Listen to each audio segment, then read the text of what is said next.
5 gün ozal İstanbulda tutsak edilen Türkmen blogçy Farhat Meymankuliýew Türkmenistana deportasiýa edilmek howp astynda Farhat Durdiýew ady bilen YouTube kanalynda çykyş edip Türkmen hökümetini ýeti tanqidlemek bilen tanalýan blogçy 19-njy maýda akşam İstanbulda tutsak edilipdi. Soňky günlerde Farhat Meymankuliýewiň Türkmenistana deportasiýa edilenligi barada çap bolan gapma garşylykly maglumatlaryň arasynda onuň 23-nji maýda soňky edek İstanbulyň polisiýa bölümine soraga alınıp barlanlygy we soň näwelli ýere äkidilip şondan soň ondan aklawçylaryň habar tutup bilmänligi ma'lum boldy. Blogeriň tutsak edilmeginden soňky ykbalyny ýakyndan ýerleýän daşary ýurtdaky Türkmen opozisiýasynyň wekili Murat Gurbanow blogeriň 23-nji maýda polisiýa bölüminden deportasiýa edilmek üçin alınıp gidilenligini Azatlyk radiosyna habar berdi. Şu gün Farhaty getirdiler polis bölümüne, velayet polis bölümüne. Ine şu yerden advokaty goýbermediler. Şu yerden Farhaty deportasiýa urutjak diýip akitdiler. 16.00'da velayet polis bölümünden akidildi. Advokaty goýbermediler soňky doprosa. Daşynda durmaly boldy. Ýanky kabinete girmen. Ondan şunu 16'da şo akidip otyr deportasiýa diýip onu ýa-da aeroportda ýa-da Tuzla akidip diýip aýtdylar. Indi biz barladyk, 2 reis bar eken şu gün akşam 20.30'da. Turiyetski liniýa ertirem irden yani Türkmenski liniýa bar eken. Gepin tömekleri Tuzla gittiler advokat bilen neme? Yani benim oğlanlarımız. Burada yok yani. Näde aeroporta gittiler ýöne niwerleýän bolsa gider ol. Hökümetler iki arasında yani öz aragatna çykdyk. Yani şertnamasynyň esasyna bular iýerýärler. Türkiýe kanuny bozup buraya hereket edýän şokda advokatam. Birinji ýerde görýän ýa şu ýaly. Häzir aeroporta baryp şu ýerde o isnäde çekoýat. Diýip Murat Gurbanow 23-nji maýda Giýişlik Azatlyk radiosyna gurrun berdi. Azatlyk radiosy bu maglumatlary häzirlikçe resmi taýdan tasdiklap bilmedi. Gurbanow Farhat Durdiýewiň Türkmenistana alınıp gidilmegine çynlyky howpyň bardygyny aýtdy we Türkmenistanda onuň janyny uly howpyň awanýanlygyna aladalanma bildirdi. Döwü Birleşen Ştatlar derleşýän adam hukuklaryny goraýjy Human Rights Watch guramasy Türkmen blogeriniň Türkmenistana uğradylan ýagdaýynda onuň uly howp astyna düşjekdigine aladalanma bildirýär. Guramanyň wekili Rachel Denver Azatlyk radiosu bilen söhbetdeşlikde şeýle diýdi.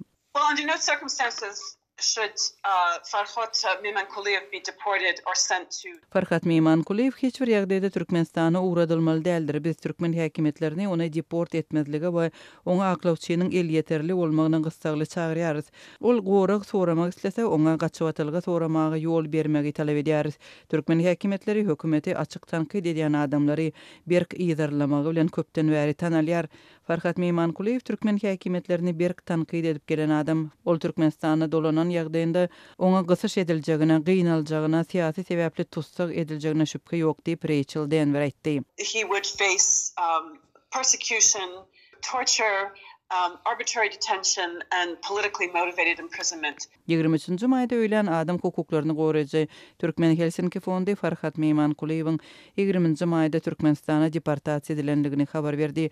Çeşmämiziň habaryna görä 19-njy maý anyny gün akşam Türk polisiýasy tarapyndan tutsak edilen Farhat Meymankuliýew 20-nji maýda şenbe güni Türkmenistana deportasiýa edildi. Yerli aklawçy aktivistlere muny Türkiýanyň bütöw kompýuter ulgamynda görmek bolýar. Oňa tutsak edilenler barada ähli maglumatlar girdilýär diýdi. Şol gün İstanbuldan Aşgabat'a 2 reis amalga aşyldy. Türkmen howa ýollarynyň ýolagçy uçary saat 17:40-da we 20:30-da bir Türk howa ýollarynyň uçary diýilip Türkmen Helsinki fondunyň habarynda aýdyldy. Mundan öň Türkmen News online neşri bloger Farhat Meymankuliýewiň Türkmenistana deportasiýa edilen bolmagynyň ähtimallygy barada maglumat çap etdi.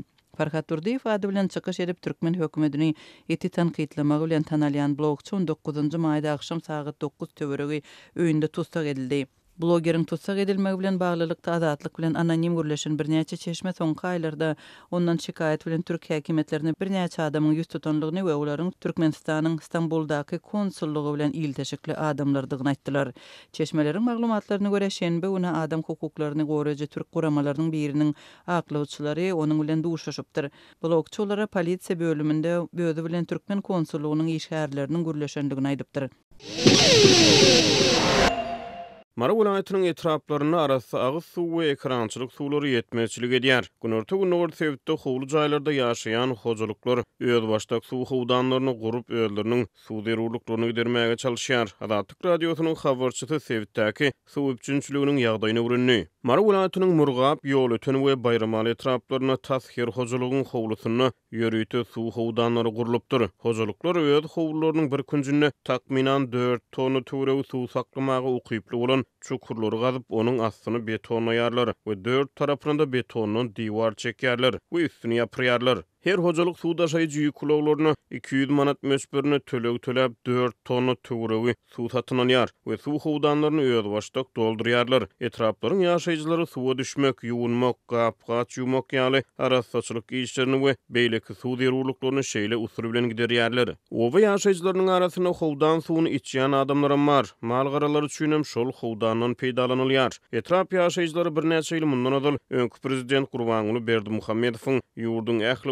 oba şäherlerini agyz suw bilen dolu üpçün etmegi wada berenligini ýatlaýarlar. Suw daşaýjy awtologlar öz çireklerini Garagum kanalyndan doldurýan ekeni. Türkmenistana soňky bir näçe ýyl bäri suw ýetmezçiligi ýitileşýär. Oba ýerlerine ekrançylyk suwlary ýetmezçilik edýär. Şäher ýerlerine watyl suw üçinçiligi kesilýär. Adatyk radiosynyň habarçysy bilen gurrundaş bolan daýhanlar Mara vilayatynyň bugdaý meýdanlaryna suw ýetmezçiligi sebäpli hadaly gögörüşiň alynmanlygyny, garly mövsüminiň öňü tyrasyna ençeme ekrançylyk meýdanlaryna bugdaýlaryň bary ýogy 10-15 sm töwereği boýalyp suwsuzlyk zerarly ösüp bilmänligini aýdýarlar. Üstesine suw ýetmezçiligi sebäpli ekin meýdanlary zeýkeşlerdäki zeýsuwlar bilen suwurylypdyr. Adatyk radiosynyň habarçysy suw üçinçiligi bilen bagly ýagdaýlary öwrenmek üçin Lewap vilayatyna da sapar etdi. Ol ýurdun günnäwür sebäbi bilen deňeşdirilenini Marada suw üçinçiliginiň ýagdaýynyň has ýabygorlygyny aýdýar. Amy derýadan gödbaş alýan Garagum kanaly Lewap, Mara we Ahal vilayatlarynyň üstünden geçip Balkan vilayatyna çenli uzaýar. Marly ýaşaýjylar kanalyň uğrunak beýleki sebäplerde şol sany Aşgabatda suw üçinçiligini kadaly saklamak tagarlarynyň çäklerini Mara vilayatynyň Garagum kanalynyň alýan suwunyň çäklendirilýändigini aýdýarlar. Suwunçylar we hünärmenler Merkez Aziýada şol sany Türkmenistana suw üçinçiliginiň ýagdaýynyň yaramazlaşýandygyny, soňky ýyllarda sebäpden suw resurslaryna agram düşýändigini aýdýarlar. Şeýle howatyrlanmalaryň arasyna Türkmenistanyň goňşy Awganystanyna Taliban ýolbaşçylygyna hökümet 2022-nji ýylyň martyna Amy derýadan gödbaş aljak ýeri kanalyň guruluşyna girişdi. Koştepa kanalynyň uzunlygy 285 km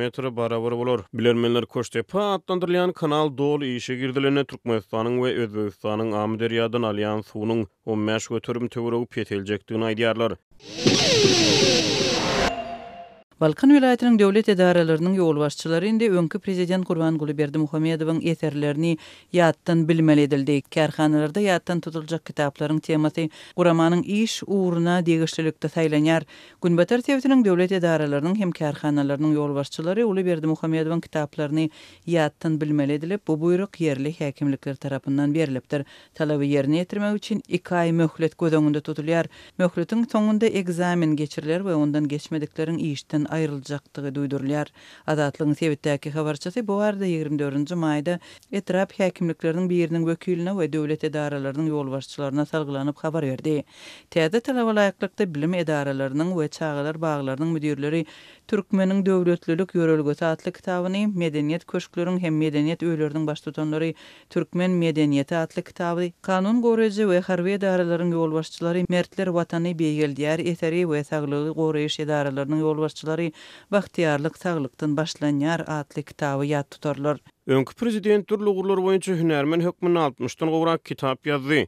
Belki olary hiç kim okumaýanlygy sebäpli ol adamlaryň öz eserlerini tanamagyny we ýatlamagyny isleýändir.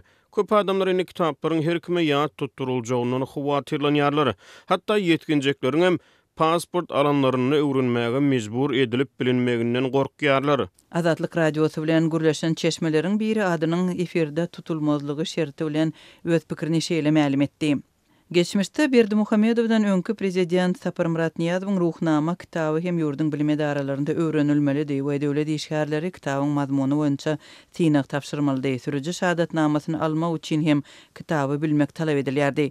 Häzirki täze talabyň Balkan vilayatynyň ýol başçylarynyň initsiatywasy ýa-da döwlet derejesinde berilen talap bolup durýanlygy entek belli däl. Öňkü tejribelerden çen tutulsa, şular ýaly görkezmeler dilden edilip, oňa resmiler tarapyndan düşündürüş berilmändi. Şeýle habarlar döwlet medpuwatynda hem berilmändi. Gurbanguly Berdimuhammedowyň prezidentliginiň 15 ýylynda 60-dan gowrak kitap neşr edildi.